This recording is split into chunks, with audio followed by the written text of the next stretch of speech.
No more bad government in Nigeria. No more bad government in Nigeria. Nigeria what? The only media that have been consistent speaking against the bad government and for the purpose for reformers. Nigeria what? Yo!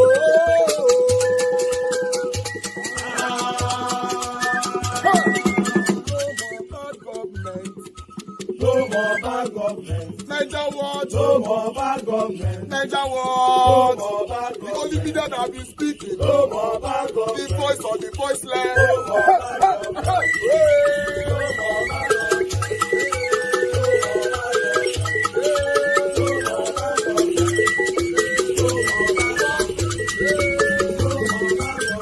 Niger what? No more bad government. For the poor. No more bad government. Niger what? No more bad government. Niger what be here?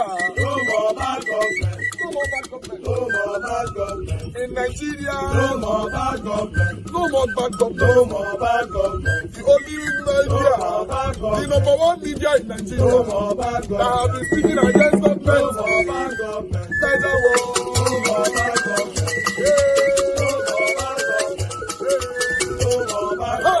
Niger what you? The voice of the voiceless. The voice of the voiceless.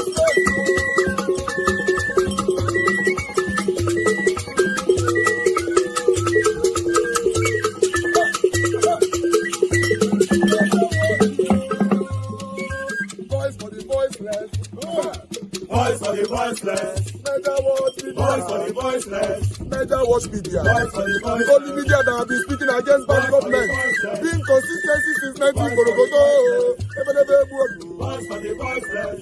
Voice for the voiceless. Umuwame. Voice for the voiceless. Umuwame. Voice for the voiceless. Voice for the voiceless. Voice for the voiceless. Voice for the voiceless. Voice for the voiceless. Voice for the voiceless. Niger watch you. We have been seeing all you guys have been doing. And we recommending to everyone in Nigeria, saying that you guys are the number one. Niger watch you.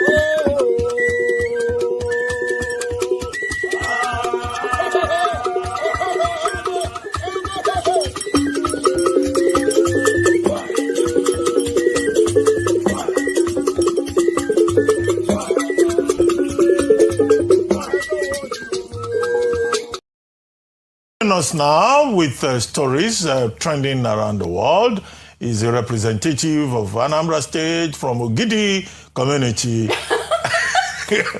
And he's wow, every day I wonder. I'm just giving empirical facts. Right? Yes. Good morning, Dr. Abadji. Thank you for that beautiful introduction. That was one of the most genuine laughters I've heard in recent. Like, I think you were too shocked. You were like, I couldn't help myself. Well done. How are you? Annie, morning. Good morning, Rufai. How are you doing? Ogidi has given us two people I know. Who? The first, Chinua Achebe. The second is the pride of Ogidi. It's a great place. There are more people from Ogidi.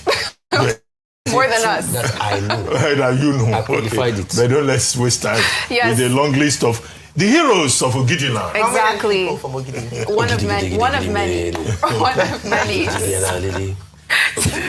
You won't start this. Okay, let me just start. Okay, so good morning to everyone out there. Thank you all for starting your day with us. And we start what's trending today with reactions trailing President Bola Ahmed Tinubu's declaration yesterday, basically stating that states and local governments need to be a lot more independent than they currently are. So speaking at the 14th National Caucus meeting of the APC, his party, at the State House Conference Center in Abuja, the president said state police are a must to improving internal security, but he took it a step further, revealing that he personally told our U.S. and European allies that the APC would make state police happen. Let's watch. I had a very long discussion with the U.S. and European. I was bragging to them that definitely we will pass a state police to improve. improve security.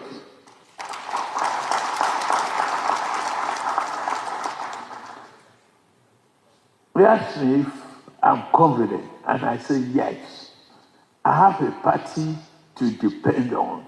I have a party that will make it happen. Meanwhile, the president made a second key point at this meeting, insisting that local government autonomy has to work in practical terms, as he called on governors to stop withholding or diverting local government allocations.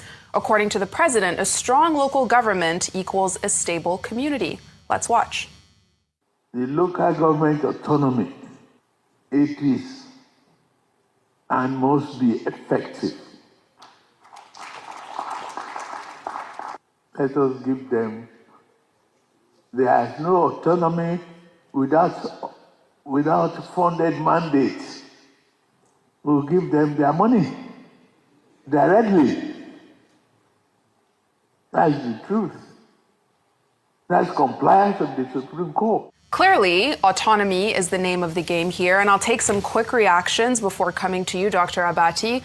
The first reaction is a tweet from Abdul Rahman. It says that Tinubu's push for state police and local government autonomy could be a game changer for Nigeria's security and governance if the governors actually back it up. Bold call. A second tweet from Dara said, low-key, this is one of those sounds good on paper, let's see if you'll actually deliver moments. State police and real local government autonomy could change the game if it's not just political PR. Decentralize power, empower communities, and stop playing monopoly with people's lives. And a key word that stood out to me in that last tweet is just the word deliver. This isn't the first time that the president has said that state police should become a reality. Is this any different? Why is this significant? Okay, number one, with regard to state police, constitutional amendment will be required. What we have on the ground at this moment is that, look, we have all the 36 states having agreed to having the idea of state police. And the president, I imagine, was talking within the context of ensuring security, national security, and his expressed commitment to ensuring that everyone is safe within this environment. Now, in trying to respond to that challenge, he had said only most recently that the National Assembly, should go ahead by way of directive, to ensure that states that are ready, out of all the ones that have endorsed state police, along with the principle of federalism, should go ahead and establish state police. So it's a living subject, which he himself has been dealing with since he was governor in Lagos State. But the residual point is about how, you control the state police, who will fund the state police, how would we ensure enough accountability, particularly on the state, on the part of the state governors, to ensure that they do not use the state police as political tools. Examples have been given from other jurisdictions that no, it works elsewhere, it can work here if the political will is there and the commitment is there. Now, on the issue of local government autonomy, again, this is an issue that President Tinubu is familiar with. When he was governor of Lagos State, he created what you call local council development agencies, I think. LCDAs. Areas, LCDAs, increasing the number of local councils. And he had a battle with President Obasanjo's administration over this expansion of governance at the local council level. But when he talks about local government autonomy, there are two issues. One is constitutional. Section 2 of the 1999 Constitution, you can double check it. You can, as Rufai said, you can fact check me. Says that the Nigerian Federation is made up of states and the federal government. So there's an argument there that, look, these states, they are not recognized, these local councils, they are not recognized under Section 2. Now, when you go to Section 162, in one of the subsections there, I think subsection 4, there is still the issue of state joint local government allocation committees, which the states use to suppress the local councils. So that creates a problem. So when he talks about local government autonomy, although there is a Supreme Court ruling that says these local councils should get their allocations directly, then you see how that constitutional issue that has not been resolved. and that's what the states rely upon to continue to cheat the local councils, apart from the politics of it, where these state governors have constituted themselves into overlords in their states, and they think that the local councils are beholden to them. Then the remaining point is one of irony, which is in Osun State. The same President Tinubu is talking about local government autonomy, has been holding on to allocation to Osun State local councils since February. But that issue is not even legal. It's, well, there's an aspect of it that is legal. It's political. It's political. Because the issue is about who are the legitimate winners of local council elections, which local council election in Osun State is the legitimate and the valid one. So that issue, the fact that they have not resolved it since February is also an ironical point, because President Tinubu now comes across like he's championing the cause of local councils. Why is he not championing the cause of local councils in Osun State? So there's a conflict between law and politics here in terms of his own affirmation. You've been chiming in. So with due respect, Dr. Abbott, you can fact check me on this. There are many things that President Tinubu championed when he was governor, but today he's president, he's gone 360 over it. One part of them was the the lottery one yesterday. The central gaming rule that when under his administration, somebody was championing, trying to challenge the federal might. But once once Lagos became associated with the federation, the federal might, they want to usurp it. Yeah, but only if he assents, though. So he hasn't assented. Only if, but the National Assembly has passed it. But he hasn't. He hasn't assented. So that's where we are pushing the online gaming bill. Dr. Yes. Abbott, isn't it an aberration that something that has been determined by the Supreme Court, the National Assembly, went to make that's on the national legislature? But that has nothing to do with President Tinubu. He cannot dictate to the National Assembly. I mean, okay, I know. You are. Do you approve that he dictated to the National Assembly? I think you are waiting your ministerial position. So you see, these days I won't challenge you. Don't use it against Dr. Abbott. He wants to serve the let him use it against him. What did Why? he say? Fact is fact. What did he say? Opinion is free. He said, do you have proof that President Tinubu dictates to the National Assembly? Let me remind you now. On the online gaming bill. Wait. No, Let me remind you real quickly. You said that Generally, we're discussing the online No, gaming Dr. bill. Let me remind getting you. a little bit, Shebi, you were the one on this table that was repudiating the National Assembly passer over Fubara's matter. That you were even talking with both sides of the matter as you look at the Supreme Court rule. But it's good. Both sides of the matter. Has anyone questioned my analysis of adjective law? No, Doctor, but the truth is we are warming up for the ministerial position. So coming back to the matter. Yes. Secondly, President Tinubu talks about state police. Let me also puncture his hypocrisy again. His own Lagos, after Parfashe Rotu's daughter was killed, that all the Southwest governors came together and said, let's form Amotekun. Other states started taking up. His own Lagos said, no. Why will we have Amotekun? We have neighborhood watch. Neighborhood watch, we do the work. They were the first to renege against Amotekun. No, Amotekun is not in Lagos. So you see, I've been able to point out the hypocrisy. That's all I do for a living. I point out hypocrisies of people.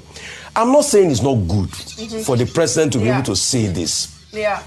But you see, let's back it up with action. You see, what makes a true Democrat is when you say something, even if it affects you, concede and let that thing go through. Right. So if he says we have state police, he doesn't need to tweak a lot. Yeah. Amotekun is already there. Right. Most of the states have a seeming resemblance of the state police. So let's just make it happen. But let's even start by even having Amotekun in Lagos. The Southeast. Yeah. There are a few. Continue, I beg you. As we talk about security and state police, in the backdrop of all of this, the federal government yesterday also announced that they officially reopened all 47 Unity schools that shut down last month, affirming parents that their students would be safe.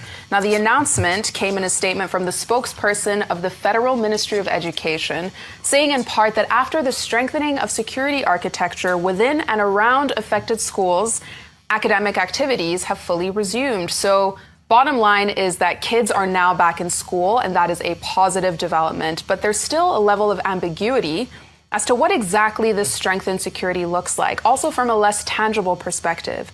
How have the schools mentally prepared students to actually come back? Because there might be a level of fear, right, Ayo? Yes, thank you very much for that question, Anyeze. It's great to see students back in school. I'd said earlier that this act of banditry, kidnapping, terrorism is a threat to education in Nigeria. And it's quite sad that it's also happening in a region that's already affected by low uptake of education by young people, by students. We know that in the northern region, they had the largest out-of-school children in Nigeria, and Nigeria constitutes or has the number of the largest out-of-school children in the world by United Nations statistics. Now, having said that, the schools are back, but the bigger question is, number one is, what's the confidence, or what confidence should parents or guardians have to send these students back to school? Not a lot has been done, at least to our knowledge. Number one, those who perpetrated the kidnappings in some of these regions haven't been brought to the book. They are still at large. At least to our knowledge, no arrests have been made. So it means, Annie, that they can come back again and do it again. I don't want to raise alarm and let people be scared, but what we're asking for is just a concerted effort by the administration to protect our children.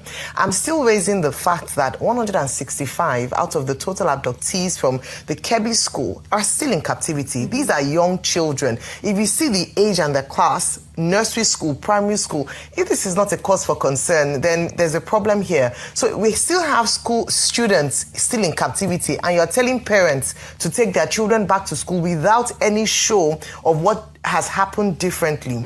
This also raises a question of the Safe School Initiative. Following the recent abductions, this has come up in conversation, and even the Senate has called for an investigation into the about $30 million that was raised in 2014. Remember, after the Chibok girls were kidnapped, there was a whole call around a Safe School Initiative. Let us ensure that schools are safer, especially in the north. And so a lot of rallying round came about, and money was raised by the federal government, foreign donors, a few other people, private institutions. Where is the money now? So once the abductions reduced, everything went quiet. Now that it has resurfaced, we're now going back to ask the question, if perhaps the money was used for what it was raised for, maybe we will not be talking about students being abducted today in 2025, 11 years later. So there are a lot of questions to be asked. I'm for education. I think education has been under threat, and our students need to go back to school because we are lagging behind, not just on the African continent, but globally. Absolutely. But on the other hand, is that security above education. That's the truth. We don't want to send students to school that would be at risk of being abducted, and are making campaigns, please bring them back. So that's the question. I think the government there needs to be a lot more assurance, a lot more confidence building by working, not just by rhetoric, but by actually showing that this is what we have done to ensure that your children are safe in schools. Absolutely. So we'll take our next story with the senator representing Edo North, Adams Oshiomhole, saying that he celebrated the resignation of Farouk Ahmed, the CEO of the Nigerian Midstream and Downstream Petroleum Regulatory Authority, who, as we know, stepped down earlier this week. So the comments from the senator came on Thursday during a screening of nominees to replace Ahmed, as well as the CEO of the Nigerian Upstream Petroleum Regulatory Commission. And speaking very passionately, Oshiomhole made it clear that he supported Ahmed's resignation, saying, and I quote, "If you don't hang him, he will hang Nigeria." Let's watch. And your predecessor that was removed, and I celebrated it last night, he needed to be hanged. In my previous statement, I said, if we don't hang him, he will hang Nigeria. Because anyone who is opposed to jobs being created in Nigeria, who prefer importation, importing poverty here, and exporting our prosperity abroad, do not deserve to live. I want to see how his case will be pursued to conclusion. But I want to congratulate you, and more importantly, salute our president for acting properly without allowing for a vacuum. And I'm still going to drink tonight because of the removal of Farouk. Some very strong words there. And as a reminder, Ahmed had resigned after a public clash with Aliko Dangote, the president of the Dangote Group, who accused Ahmed of corruption and of meddling with the domestic refining industry. But any way that you look at it, Those were some very strong words that we heard. Were you surprised by what we heard from the senator? I'm sorry, I'm not surprised by what I hear from any senator in Nigeria again. I mean, yes, okay, strong words. I mean, I think it was very strong and all of that. But he has a very strong point. We should not condone corruption. You see, Nigeria is so corrupt these days that when you hear the kind of allegations against regulators that are public officials, you shudder in righteous disbelief of what is going on in the country. So we shouldn't even be hearing it in the first place. But I think on the flip side, what I'm more concerned about is Dangote has evidence that this country needs based on his assertion, because he who alleges must prove. And what I have seen, I might be wrong on this, Dr. Bati. I mean, I don't know everything. I'm not like Octopus, Dr. Ruben Abati, that can predict that President Tinubu will win the next election, hands down. Based on trends. Based on trends. I don't predict. That's why I say, correct me if I'm wrong. What I see is that we are quickly sweeping this case under the carpet. That once Farouk has resigned, it's all gone. Yeah. And that should not be the order of the day, because if that happens, it will be a case of when the juggernaut fights, they go to the court of public opinion, they rile us up, gain our sympathy, but the corruption is not fought to a standstill. So I would like to beg Honorable Whistleblower Alhaji Aliko Dangote, please cooperate with the ICPC. Let us all champion it. If Farouk spent 6 million on his kids, I want to see evidence. Even when the ICPC gets the evidence, let us also make it in public space. If the ICPC is not doing enough, you can go further. Maybe you bought newspaper pages to be able to expose him in the first place. You can also buy newspaper pages and show the transaction. Even if it's, I'm just asking for 1 or 2. Just 1 or 2. So that at least we see the line item with empirical facts. So that we are not left in the dark. Because it looks as though once the matter has been settled now, then they take it out of the Nigerian sphere. That's just my own. So, because that's the way we fight corruption. Because I just hope this matter will not be like off the mic again. Only to think that even before he resigned, the National Assembly were already saying we'll call both parties. And you know, once any matter entered the rubber stamp National Assembly, c'est fini là-bas. Okay, no. Okay. Okay. Let me say, then you can wrap up. Okay, go ahead. So I just a quick points that for you to be asking for this, you have to also understand the motive for why he actually went on this crusade. I believe it was more a fight against, they had spats around, the regulator and his Dangote refinery, and that has been in the offing for a while. So I don't think Alhaji Dangote was doing it because he wanted to fight corruption, which unfortunately is sad. But if he wants to prove that what he was doing was anti-corruption, then when ICPC, because the onus is on ICPC to investigate, and then when they call for evidence, Alhaji Dangote can then present his evidence. I don't think he needs to show us the evidence. What he needs to do is to show the investigating authority and for them to act, most importantly. But I doubt that, and the reason I'm saying that, you know why I asked for the evidence? The reason I'm sorry, with due respect. I don't trust the investigating authorities. Okay, well, until then, I don't.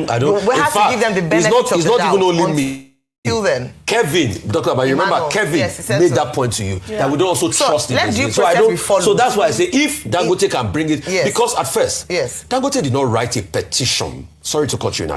He didn't write a petition to ICPC at first.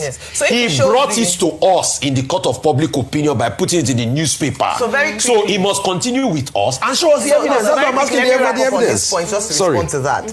If he says that, okay, you're saying ICPC wouldn't act, which I believe that we shouldn't encourage, we should put pressure on ICPC to act. Because if he indeed brings out the proof for us Nigerians, public opinion, nothing will still be done. And so it still defeats the purpose. People can actually take it to court. Then it becomes justiciable. People can now take take it to court. Any lawyer somewhere What I'm asking for can go is to file a case on ICPC it. needs to do their work. Very quickly, No. Dr. There are issues.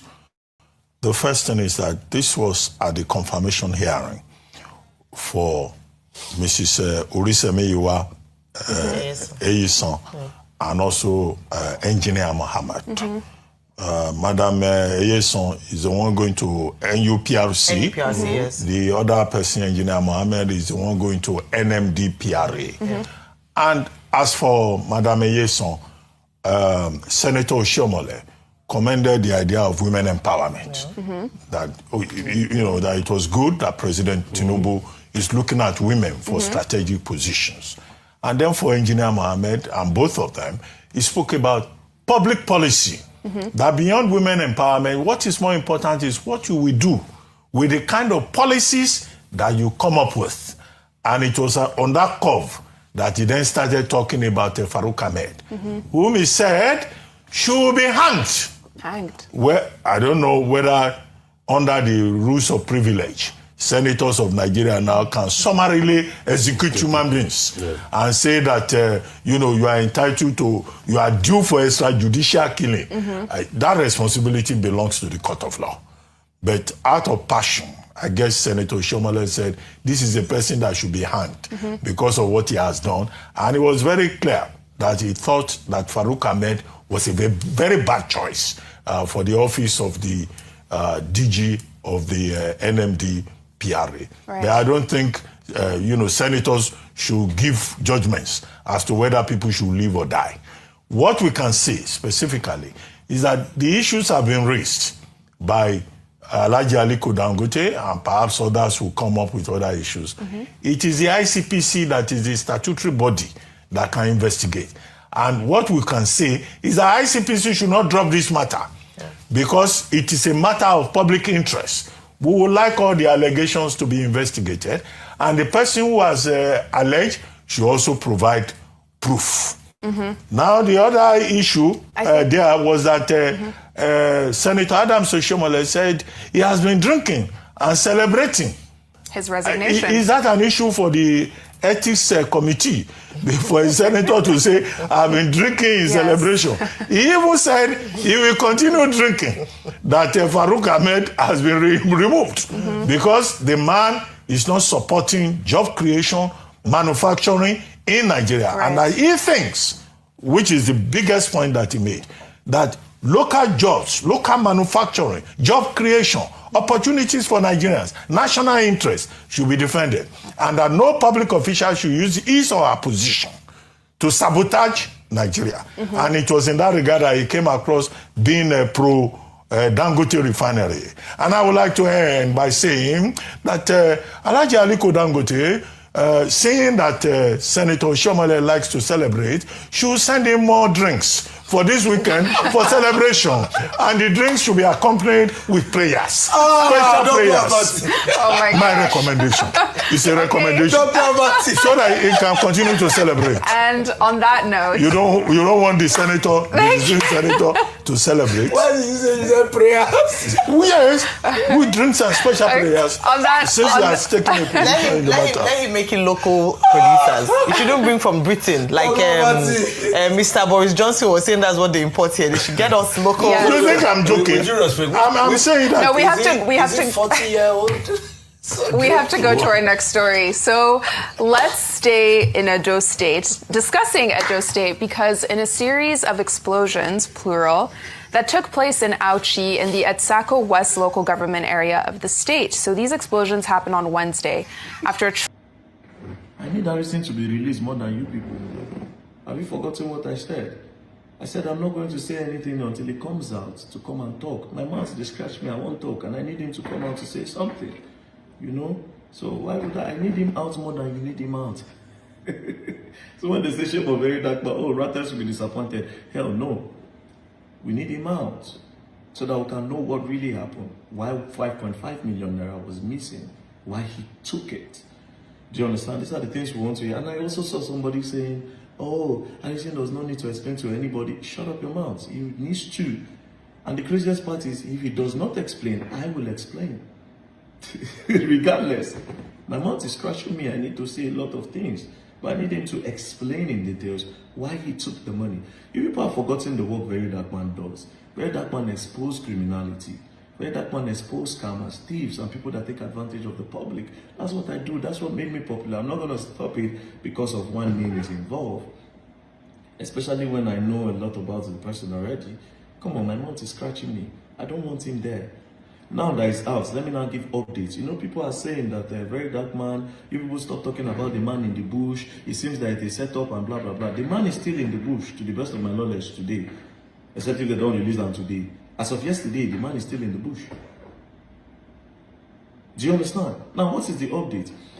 During when Harrison was in detention, when the whole thing went on social media, it be like say the kidnappers see him. They can say, okay, now everything don't be like this, that the family can now bring back the 5.5 million naira that Harrison took.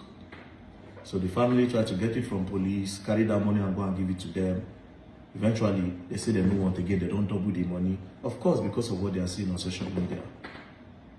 Of course, the whole talk about tracking and blah, blah, blah, them say, okay, since tracker this, I'm going to double the money.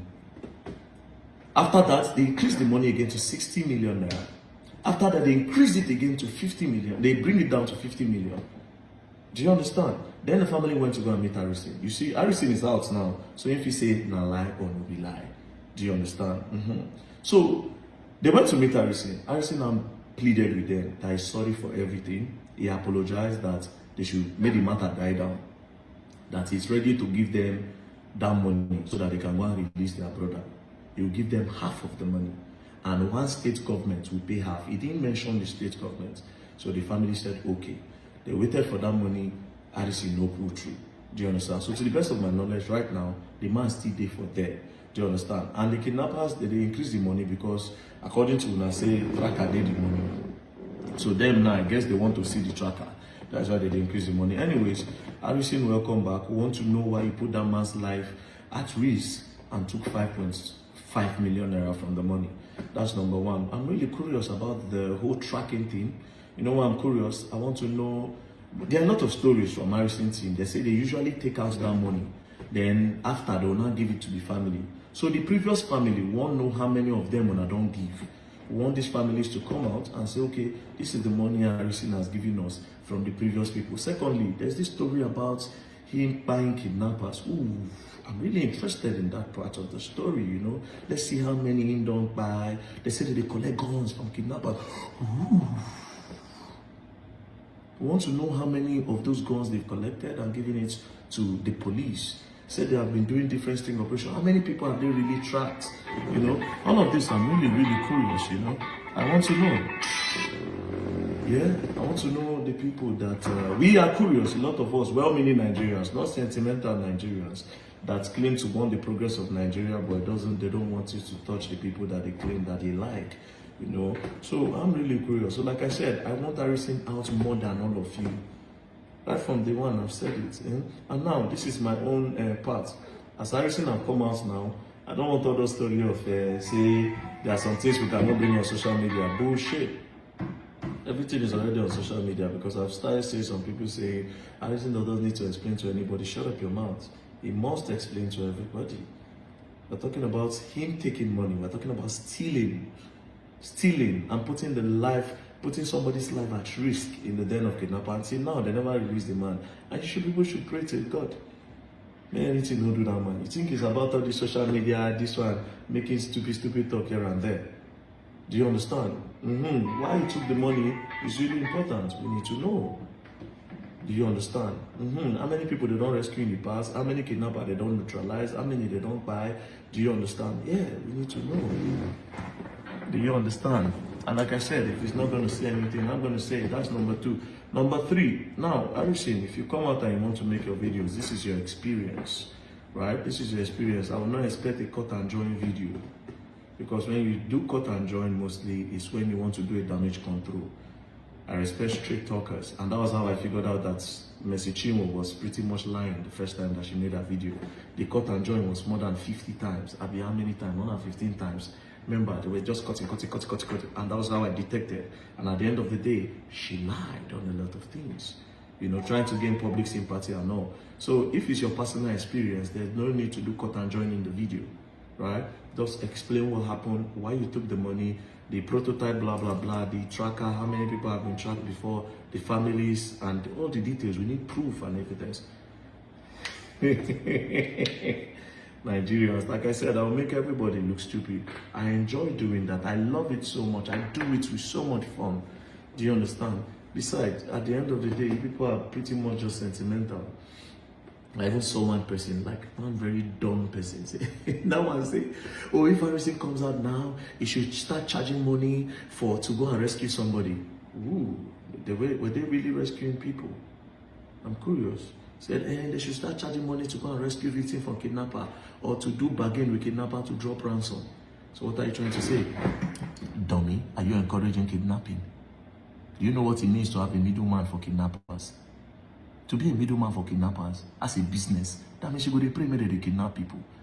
And just in case you know, it just be like the person where they sell coffin. They pray maybe people die.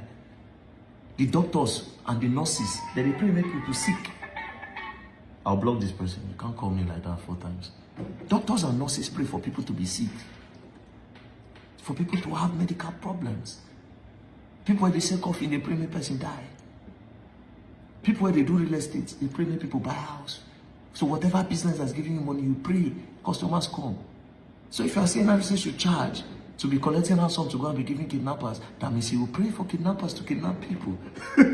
Don't, that's what you people don't think. And guess what? Just in case there's no market, what do? They will have to stage the kidnapping.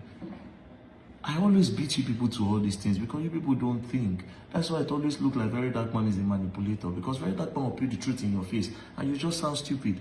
Like, I always like to make you people sound stupid. I always do that, and I enjoy doing it because a lot of you are the same. You don't think, and that's why I'm always here.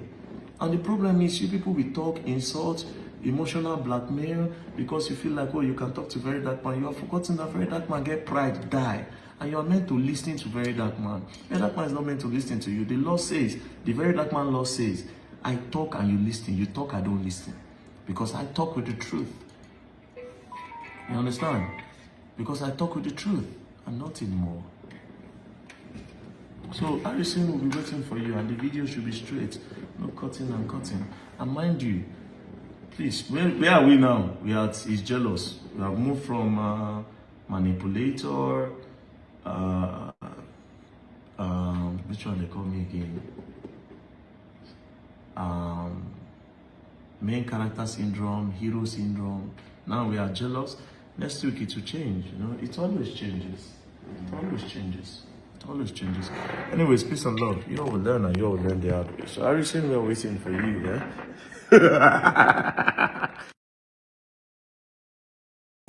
All right, my people. Yes, I appreciate every one of you. We are here now. Today, Saturday, 20th December 2025. Good morning, good afternoon, good evening to every one of you. Thanks for your time with us. Season's greetings to every one of you right there. I told you guys yesterday that I'm going to be very, very busy. I was supposed to start a broadcast earlier so that one of us can take it, like my brother, Mr. Alabo, but I couldn't. My hand was so tight to the extent that I could not set up the broadcast at all. But I was having in mind that I'm certainly going to keep to the promise that I'm coming out. So we are here. I appreciate you all, my people. Good morning, good afternoon, good evening to you all once again. Mother of Omo Diaspora, thank you very much, my lovely mother. Thanks for all that you do. Thank you very much, Abu Aziz. I don't know if he's with us today because we came out late. I appreciate every one of you. Mother Peggy Modi, Mother Eugenia. God bless you all, my people. This is greetings to you all. Thank you very much, every one of you right there, Mr. Johnson Emmanuel, and many, many, many, many, many more. But I'd like us to move on right now. You know, Tinubu have promised to change Nigeria for better. I don't know how that's going to be possible, but let's see how it goes. But my main question coming from me directly is that who can remove Tinubu between Obi and Atiku in 2027, or none of them at all?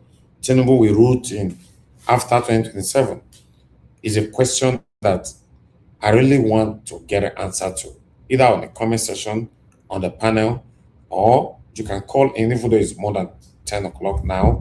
I can still take just 2 calls, 2. Anything more than 2, I can't take it. I would prefer someone be on the panel than to call in. I'm sorry about that.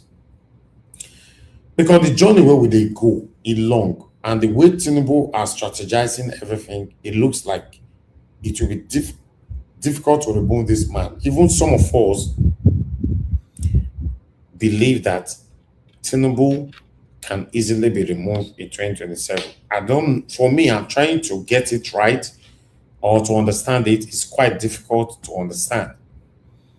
But I want you guys to understand that without Nigerians coming together and speaking in one voice, if you are believing on the political parties to remove Tinubu, that is certainly be difficult. That is my belief, and I'm entitled to my opinion. But if you have a different opinionism, let me know. Then we'll take it from there. I appreciate you all, moderator. We can see you on the comment section. Thank you very much, man. I appreciate you. I want to look at comment section. Anybody that wants to respond to that.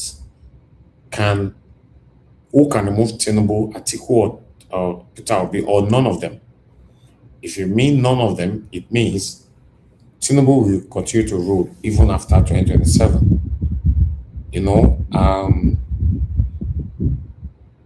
That's it. So as for Harrison, you listen to what Very Dark Man just said. If you have one or two to contribute to that, I'll appreciate that. I appreciate every one of you. Write them up, people. Just personally like help us to share. But my brother, as you promised, you're already here with us. I really do appreciate you, Mr. Alabo. I'd like you to talk to us. Anybody that want to join us, a link we posted that earlier on. Just come in on time. If not, Mr. Alabo will finish talking. We'll just end the show. Mr. Alabo, thank you, sir. You have the floor. Good evening, sir. I understand, it's a busy schedule for you, but God is your strength. Thank you, my brother. You are really doing a great job, my brother. It's well. I waited. I said, oh, my brother is cut off. But it's well. It's your passion about your country and what you think it will be good for your country. And you are making this sacrifice. It's only God that can reward you. Yeah. Looking at the system. Thank you. Thank you, my brother. Looking at the system and the kind of things that is happening in our country today. Yeah, if you look at it, people may think, oh, Tinubu, like Ruben Abati, who is looking for work. He's saying that Tinubu has already won the election in 2027. And Rufai and this person, the lady, they asked him, if you have a job with Tinubu, will you do? He said, yes, he's willing to serve. So they are there pushing that narrative. However, Tinubu is easy to remove. It's easy, very easy to remove. And that will come, like your comment you said, for Nigerians to come together. We know his secret. We know all his strategies. Everything he's doing today, he's doing it, pulling in the governors, pulling in everyone to justify. That is what Abati was saying. That, oh, I have all these governors, I have everything. So the election is already won. But that is a lie. It's politics. Because that is the strategy to rig the election, to make people, gullible people, believe that, oh, I have won because I have 28 governors. That is not a yardstick for him to say, oh, Tinubu has won the election. No. Go and look all the political parties put together. People who are not politicians, who don't belong to political parties, are more than those people. We know his strategy to cause hunger, make the people more poorer, to depend solely on him. Yeah, we understand those ones. Was that not in place in 2023 also? It was there. All this issue was there. And Nigeria today, Tinubu is more, the hate for him is more than even when he was coming in 2023. So people are upset with him. No matter what you will do, you will bring the money, but the people will take the money and they will do the right thing the same way they did in 2023. It's for Nigerians to come together, then we'll put our light on those people, the INEC, the institutions. Are the people we are going to fight, not Tinubu? Tinubu is somebody who is scared of Nigerians. If any little thing happens, bam, Tinubu will run and leave this country. He does not have that balls. He's doing everything, intimidating people, but he does not have that strength to stand Nigerians if Nigerians arise and wake up to take back their country.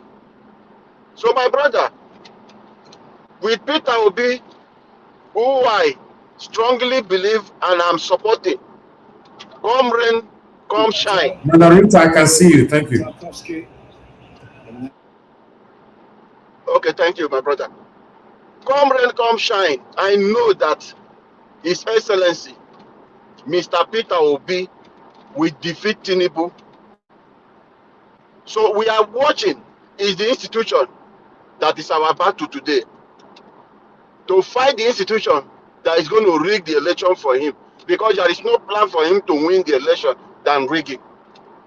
That is the only strategy that APC have. So with your question, Peter Obi will win Tinubu. If you like, conduct the election today, conduct it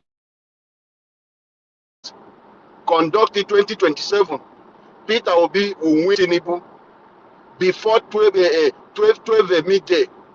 I'm telling you, Mr. Niger Watch. Without switching off the IRF, manipulating the INEC, that is where we, the citizens, will have to come together and take back our country. Looking at everything, how do you justify the administration of a Tinubu? What impact, what has it done to the life of Nigerians? The common man on the street. It's hardship people are seeing. It's frustration. It's a selfish set of people who only believe in what they want to get for themselves and not for the people. They don't care. They don't care about the citizen. It's all about what they want to get. Do you know the problem of our country? With or without this tax, they are even trying to implement. Nigeria, we are rich. If one man can sit and use $5 million to pay his children's school fees, for you to know we are rich, that is a one single man in one ministry. Civil servants are the problem of this country, not just politicians. Individuals who had opportunity working in public offices, they are the problem. They steal without conscience. They take it as if it's their birthright. That is what is happening. Whenever people have opportunity, they just want to loot the treasury. So just imagine, Farouk alone, $5 million to pay. That is what he paid for school fees, not the ones in account, not the houses. Is it the one they discovered with a mefele? How many hasted? So if individual can loot our resources like that, we are rich. We are too nice with all the money they are recovering from all these people. It's enough to equip our healthcare system and educational system. We will have a better system for people who will not be suffering, but just few individuals. They are not up to 2 million. They are looting all the resources and the people are suffering. So for me, I just want to encourage the Nigerians to unite. It is only in unity that we can win this battle. Without us uniting, it will be impossible for us to remove Tinubu. The unity I'm talking is because if we are united, if INEC try to manipulate the process, somebody will be accountable for it. Both their family and their children will be responsible. They will face the consequences. When we begin to treat criminals in that manner, we will have a better country. That is the problem we are criticizing Tinubu today. You want to implement a tax system from Euro, China, you copy and paste. But you refuse to copy the benefits citizens are getting from those places. You refuse to copy those ones. You refuse to copy how those people fight corruption. China, if you are a criminal, they will hang you. They will buy you. It's death sentence. Why not copy those ones? But anything that will affect the politicians, no. They don't want to touch anything like that. They don't want to do anything. It's all about taking from the poor citizens who are not benefiting anything from the system. The basic amenities that we're talking about: water, electricity, health, and good roads that people can access their farmland, go to their businesses. Government, they don't care about that. Even if they want to do a road for you, what do the government do?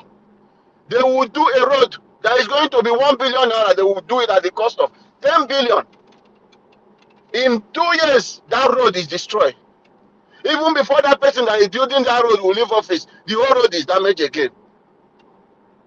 This is the problem we have in our country, which every one of us, we must rise up and unite against these criminals. They are criminals. They are thieves. Let us not be using this word of corruption. They are thieves. Like my brother will call them Ojubole. These are the people who are in the helm of the affairs. How can you erase those kind of names from them? Check their history. Check their records. If any of them is free of these accusations or allegations, they are all criminals who are controlling our resources. They are all criminals. So how do we think we'll have a better country? Peter Obi is more conservative than any one of them. He's been tested and trusted. Peter Obi has been a governor.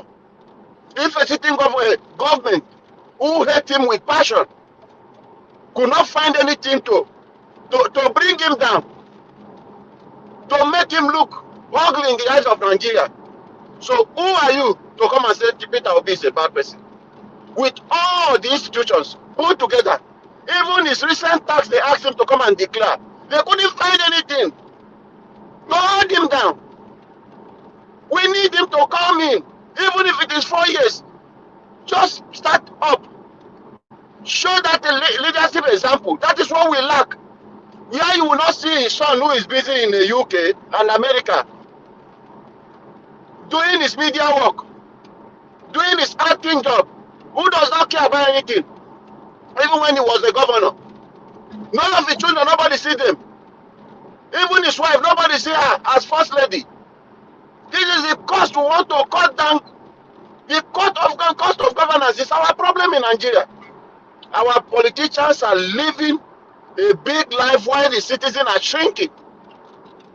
So how are you going to tell people that we don't have money when you can buy private jet, when you can travel everywhere, you fall sick, you fly to abroad in a second with private jet to get treatment? Why the hospital that you are in a position for you to fix the problem, you can't do it? See, we are not a country, we are not a country, no. We just have a set of people just put us together. The British that deceive us and put first our fathers into this amalgamation. Today they cannot hold any control any country they colonize. They have lost and they are struggling for their whole survival. Today now it's France that want to come and recolonize us again. France want to recolonize Nigeria, take over our district.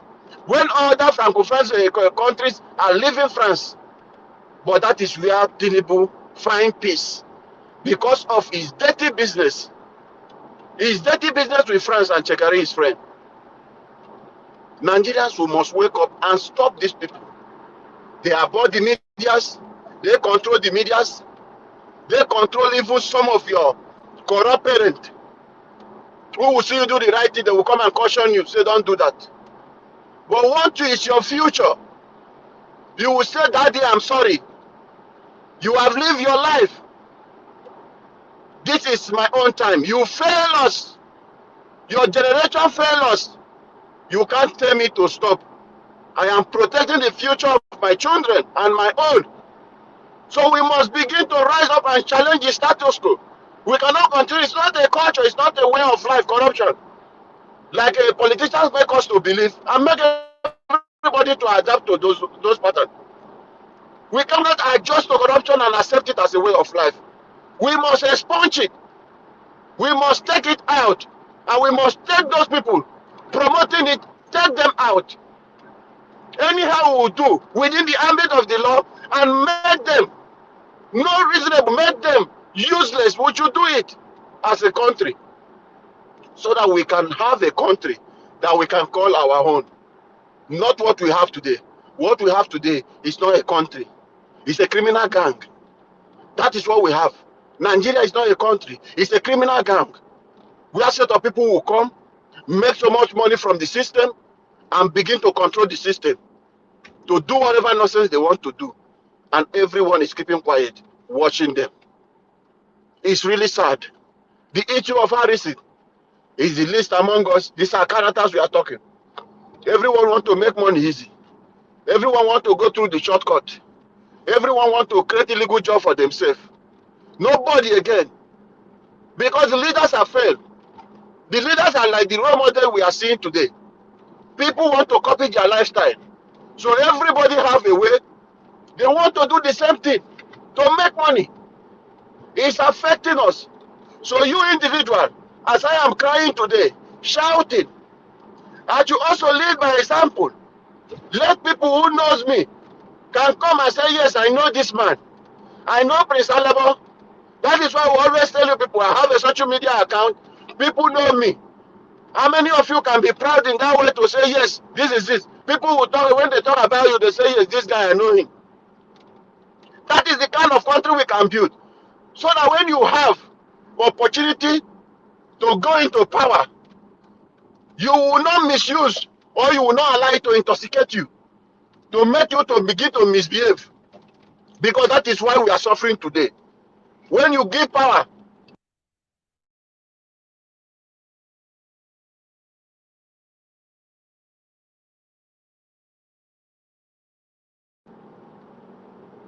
so I want us to come together and unite as a people.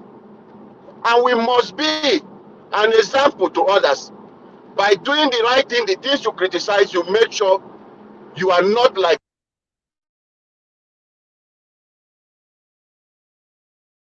begin to do as a citizen. Thank you, Mr. Naja. Let me allow another person to speak. I will come back to it.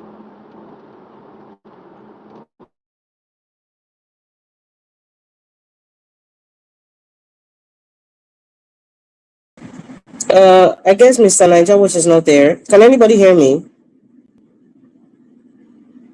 Prince Alabo, can you hear me? Who's in the panel? Yes, Madam Rita, is Rita, it? I can hear you. Thank you, Rita. Good evening to you. Please talk to us. All right, good. Yeah, good evening, Mr. Elvis. My lovely mommy diaspora, Lami, and everybody in the panel. Good evening. I don't know. I'm just seeing your topic now, and the question that you were asking, and I think I put it on the comment section. I said, you said who can remove Tinubu between Obi and Atiku in 2027? I think Chris Alabo, I think maybe we should retract that. We should kind of understand that question because yes, definitely, if the system was working honestly, Peter Obi will win. It's landslide. Peter Obi will win landslide, and anybody can come on this panel here to argue with me that that's not going to happen because he will win north, south, east, middle belt, west. Peter Obi will win landslide victory. However, present day Nigeria, present situation, Thank you, Madam realistically, Rita. realistically, with this kind of system of government, I'm going to repeat what I wrote in the comment section. It's going to be two parts. Who can remove this man, the man from Babylon? The first part, in this world that we're in, Nigerians and some external forces will be able to remove Tinubu 2027. That's our reality. If it's in heaven, well, I suppose the Almighty Creator, the one who created him, can also take him out and remove him. So those are the only two options. And I think we've gotten to the point where we shouldn't joke with ourselves about the kind of country Nigeria is. It's like we don't want to be in some la la land trying to ignore what is in our faces. The governors, the senators who are deflecting to APC, who are pledging allegiance to the man from Babylon, who are wearing that silly hat with chains, and who are kind of subservient. They're more, not even subservient, they are more like servants to the man from Babylon, participating, INEC, the judges, just it's like there's a barricade and every point that we want to turn to just because we want to do things right. Peter Obi knows this. Peter Obi probably has more information than us. Every nook and cranny, it is obviously a sign of a desperado. The man from Babylon is obviously extremely desperate. And that's why he's buying people over, because he believes in the power of buying people with money. He said, if they say they don't want money, give them more money. If they say they don't want, give them more money, because he believes that everybody has a price, and because it's been working for him all his life till he got to this point. So he believes the power of the money, the power of greed, because I think if you look at it, it's kind of a human psychology thing. Yeah, your politics is really psychology, honestly speaking. Especially when you understand the kind of people that you're dealing with, you understand their temperature, you understand the level of greed, you can buy them over. The man from Babylon, who is the president of Nigeria now, understands the psychology of present day Nigeria. In fact, the youth, they understand the psychology. Give them what they want and you will get what you want. And that's why it says power is not served a la carte. No, give them what they want. Even if they reject it, give them more. That is his ideology. And that is a very dangerous ideology.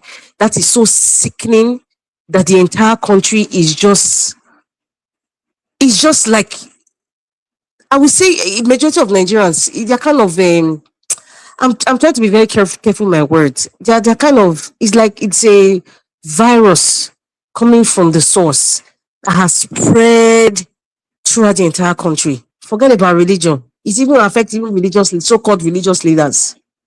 It's a virus that has spread over. The few people who are not infected with this virus, who have some sort of anti-bat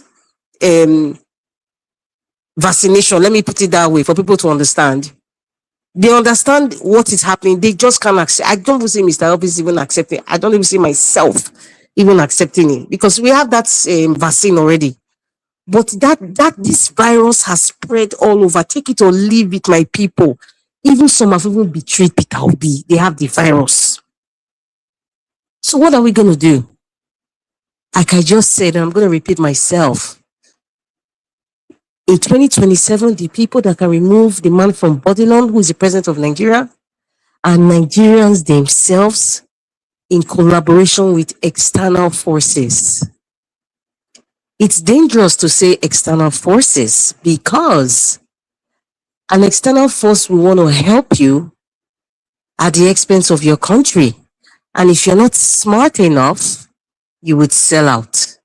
So you see, it's a very dicey situation, except by some sort of divine, immaculate decision making that all these people who are pledging allegiance to him, the Lord will kind of, I am hopeful, we kind of open their eyes and say, you know what? No, we don't want another dictator telling us what to do, forcing us to resign from our party that brought us to the seat that we are in. No, at the last minute, it can happen.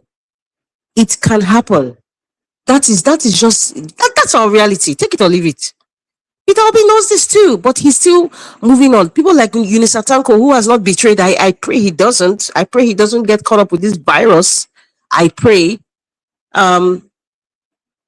We just have to keep being hopeful, and I'm very sure that the likes of Eunice Atanko has already been approached by the man from Babylon.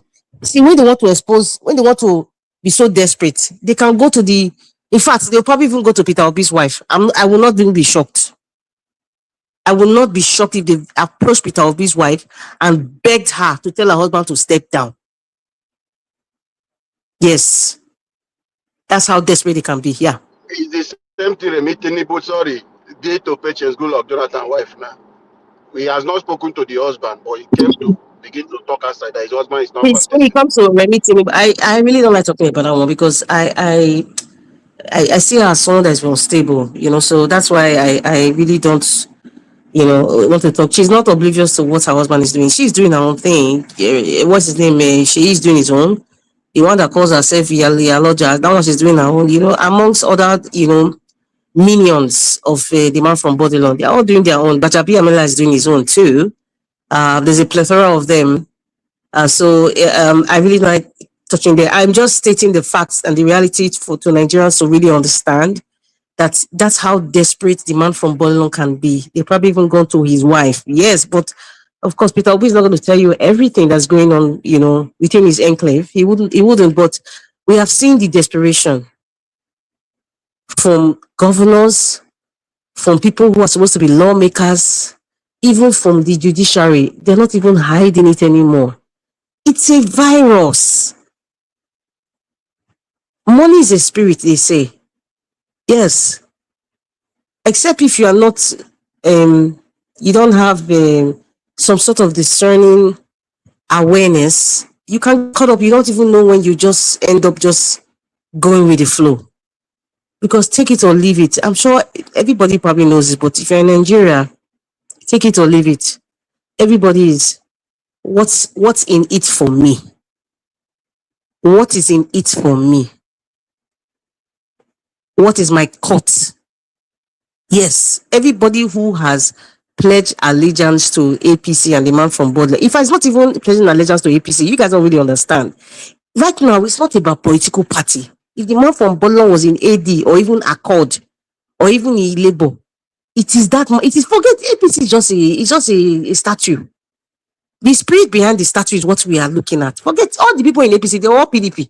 If I look at the entire Nigeria as PDP, so when people say, "Oh, APC is the APC," don't put the labels on the individual, not the crown that you are wearing. Put the labels on the individual, and then people can get it right and understand. It's not about the political party right now. It's not about APC. APC is just an umbrella they are using. The person holding the umbrella, the group of persons holding the umbrella, the people holding the different rod. You know how an umbrella is now. They have different metals holding the tarpaulin of the umbrella. Those are the people that are holding it. But the way you now see everything, you think, oh, it is not APC, because everybody in APC was once PDP, was once Alliance for Democracy, there was once CPC, NNPC, all of them. So it's not APC, it's the individual. And that's why we keep talking about, even if you change the government today, you change the man from Bodilon, what does your constitution say? That's what they will follow. So if you don't really change the constitution, even if the man from Bodilon stays 8 years, the next person that's coming, it's not going to change the constitution. The next useless rubber stamp National Assembly, they will still follow, they will still be subservient to whomever is following the useless constitution. So we see we are really in a fix. That's not the truth. We really need to go deeper. If you guys notice, I don't even call the word APC, because APC is just a word. All these people are pledging allegiance to Bola Ahmed Tinubu, not APC. Because Bola Ahmed Tinubu can tomorrow, he can change the name of the party. Are you going to be saying is another party name now? Is that what you're going to be trailing? That's not what you should be trailing. The party name is just a party name. It's the person. It's the same way people are following Peter Obi, obedience. Even if Peter Obi go to another party, the obedience will follow him. So are you not going to be saying anything he does, you put it under the umbrella of the party Peter Obi belongs to? You won't say, if it's Labour now, for example, you won't say, oh, it's Labour. Labour is the best party. No, Peter Obi is the best person. That is it.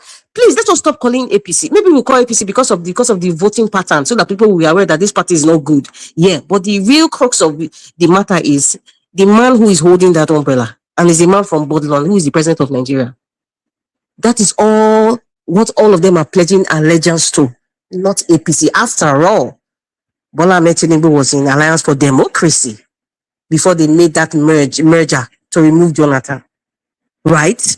Alliance for Democracy was ruling Lagos. So will you say, oh, all the people from AD, they're the ones that are the best, they're terrible party, AD? No, it's not. You see, let's just focus on, the real meat of the matter, I beg. So that is the fix that we are in, unfortunately. And, there's so much problem that's compounding one after the other. that he will talk about Harrison issue, Pastor Kafo, who else again? VDM. It's just a whole lot. There's a lot of pain in the land. There's a lot of pain. People are suffering. People are in pain. People are sad. It's too much that even for me, with this personally, with this Utah season, it's kind of like I check myself. Even if you're trying to celebrate, the season, sometimes you check yourself. Like, no, there are people who are not in that. They can't afford to be in this kind of mood that you are in. So that's why it's good. Please, everybody, it's good for us to remember others around us. Be very, very cautious of the people who are around you, because a lot of people are not smiling. A lot of people are in tears. A lot of people are confused. A lot of people are hopeless. A lot of people have mental health issues. They are dealing with a whole lot. We can only hold ourselves. Really, we can only hold ourselves, encourage ourselves, and there are still going to be people who would give reasons why they feel that the man from Bodlon should complete another 4 years. Yes. What do you do with people like that? Many of them are part of our family, our friends and associates. But what can you do? It's all about what is in it for me. They don't care about development. They don't give a rat's behind whether the country is crumbling down, whether the country is flooding, because where their investment is not in Nigeria. Mr. Elvis, let me stop here. I may not be like say I'm just talking for a while. It's just we are just in a fix. The better the earlier we come to reality that we are the only one that can really fix our country, and we cannot fix our country with kid gloves. It's something that is very serious. And I'm telling all bloggers, please don't make any silly jokes right now. All the name of you want to just be a content creator. You make silly jokes about the pain of Nigerians or even the politics. Please just stop it right there. All the bloggers, if you are listening to me, stop it, because it's not funny. It's Nigeria. It's not funny. What we are going to, it's not funny. Thank you, Mr. Elvis. Mr. Elvis is not there. Prince Alabo, are you there? No, I'm here. We are rounding up now. Sorry, sorry. Before you continue, sir, Mr. Elvis, you came in very late today. Is there any way you can compensate by coming in tomorrow? If you can, that's okay, because it's the Utah season. Yes, if I compensate by coming out tomorrow, wait, you want to send me my black soup or wait? Mr. Elvis, black soup. See, that black soup stuff, it has been closed for 2025. Send this black soup to Elvis. You don't do black soup the shop has been closed for 2025. When we enter 2026, we'll talk about black soup. Mr. Elvis, you bring your family to Canada and they will now, I'll do designer black soup for you. So the shop has closed. Buy our ticket with the come. I'm serious. You come to Canada. Mr. Lewis has refused to come. What about Dr. CM? Is he permanently staying in the US now? Because ever since he went to the US, we didn't hear from him again. I just thought about him today. He was here day first today. He was here 4 days. Oh, I have missed. Yes, I've missed you guys. Dr. CM, if you're hearing me, don't sir.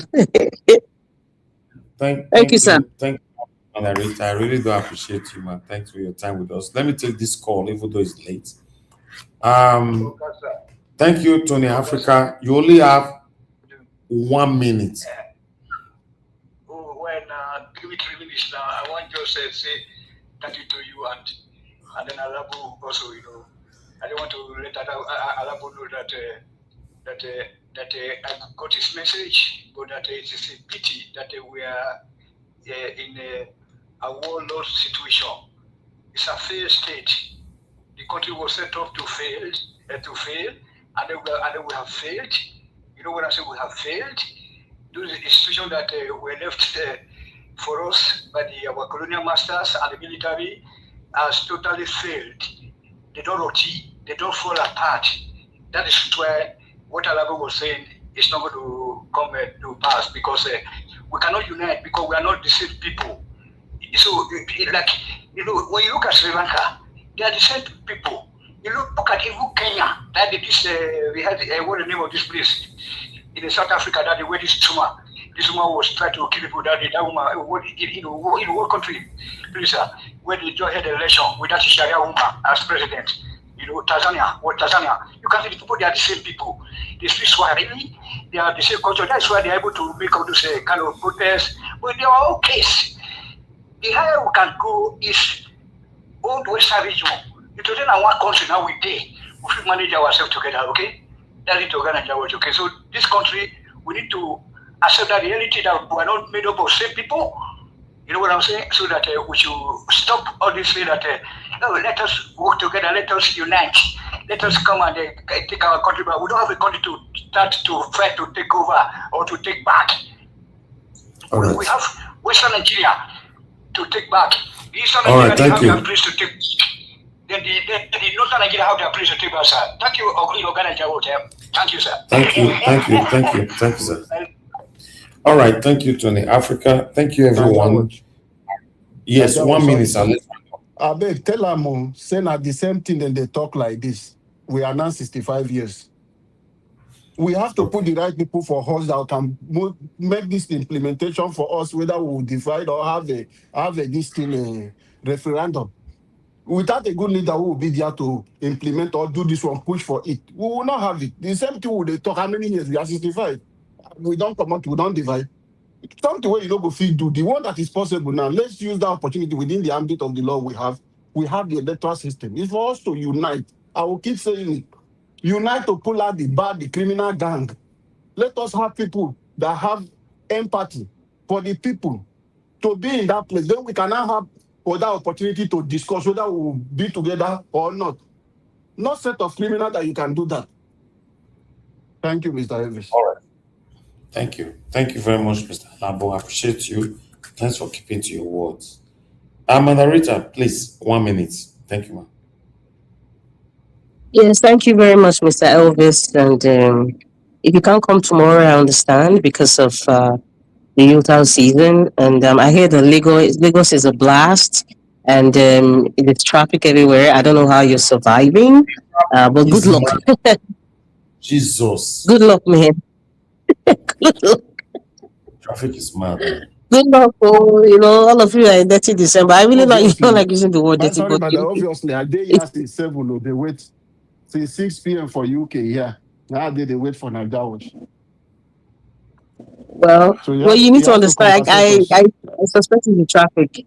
Let us give. I mean, this is December. Mr. Elvis has tried all year round. So if he doesn't come tomorrow, it's okay. He deserves the rest. No, Madam Rita, yes? We agree on something yesterday. He's going to go with the gadget and just start it there, which was the same thing he did the other day.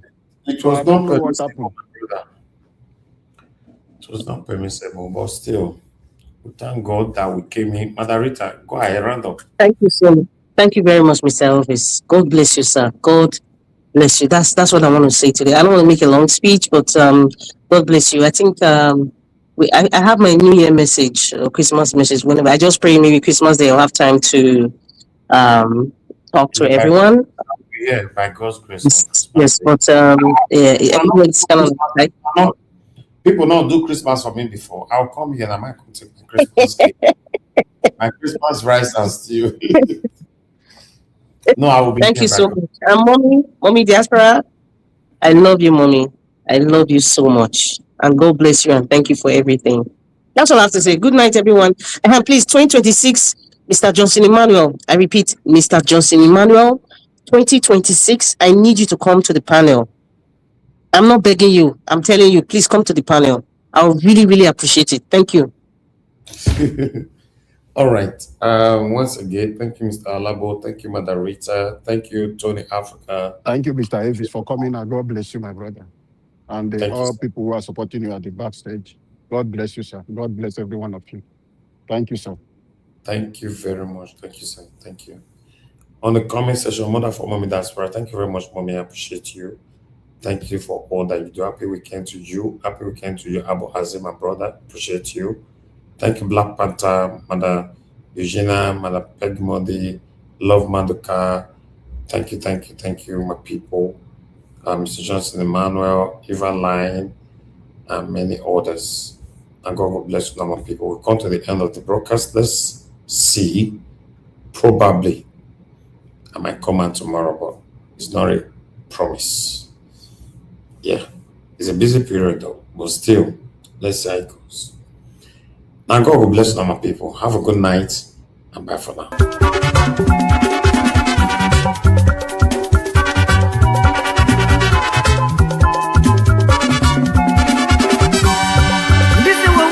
In this world, all of us today in motion. Everybody there in motion. Moving to our various stations. As we there in motion, make we do good to ourselves, yo. Make we do good to our neighbor. Before we reach our station, every walk gets paid. Every walk gets paid. Every walk gets paid.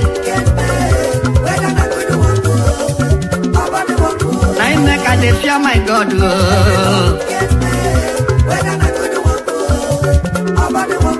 I make a dey fear my Maker.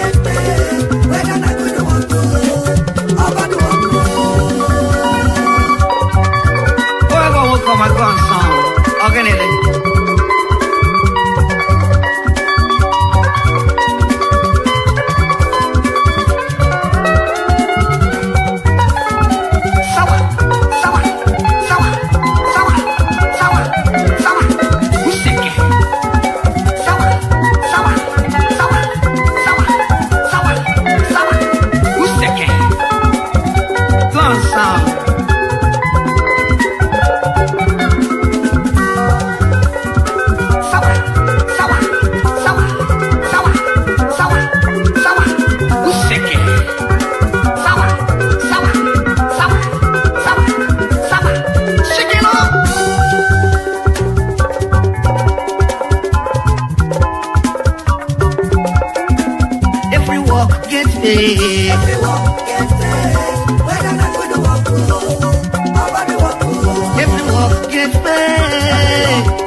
My God,